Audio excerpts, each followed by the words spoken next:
रस्ते वाहतूक आणि महामार्ग मंत्रालयाने नुकत्याच जाहीर केलेल्या आकडेवारीनुसार भारतामध्ये गेल्या वर्षी रस्ते अपघातामध्ये 1,80,000 लोकांचा मृत्यू आला। याचा अर्थ आपल्या देशामध्ये दर तासाला सरासरी 20 लोकांचा रस्ते अपघातांमध्ये मृत्यू होतो। ही झाली रस्ते अपघातामध्ये मृत्युमुखी पडणाऱ्यांची आकडेवारी। पण अपघात म्हणजे केवळ रस्त्यावर होणारे अपघात नाही, तर घरगुती सिलेंडरचा होणारा स्फोट, विजेचा धक्का बसणं, छतावरून पडणं, पाण्यामध्ये बुडणे असे अपघाताचे बरेच प्रकार आहेत।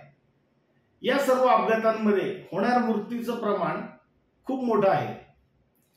अपघातांमध्ये मृत्यूशिवाय येणारे तात्पुरते अपंगत्व, कायमचे अपंगत्व, अपघातामुळे होणारे हॉस्पिटलायझेशन, अपघातामुळे करावा लागणारा बेरोजगारीचा सामना आणि त्यामुळे सहन करावं लागणारं इन्कम लॉस, हे सर्व कव्हर करण्यासाठी तुम्हाला पर्सनल ॲक्सिडेंट केअर पॉलिसी घेणं अत्यंत आवश्यक आहे।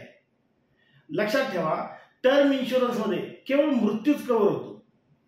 पण पुन्हा एकदा मुद्दामून सांगतो, अपघातांमध्ये येणारे तात्पुरते किंवा कायमस्वरूपीचे अपंगत्व आणि त्यामुळे होणारा इन्कम लॉस, हॉस्पिटलचा खर्च हा केवळ आणि केवळ पर्सनल ॲक्सिडेंट केअर पॉलिसीमध्येच कव्हर केला जातो।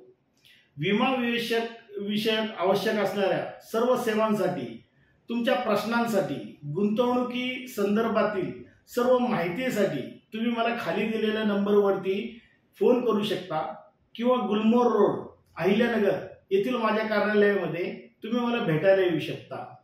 धन्यवाद।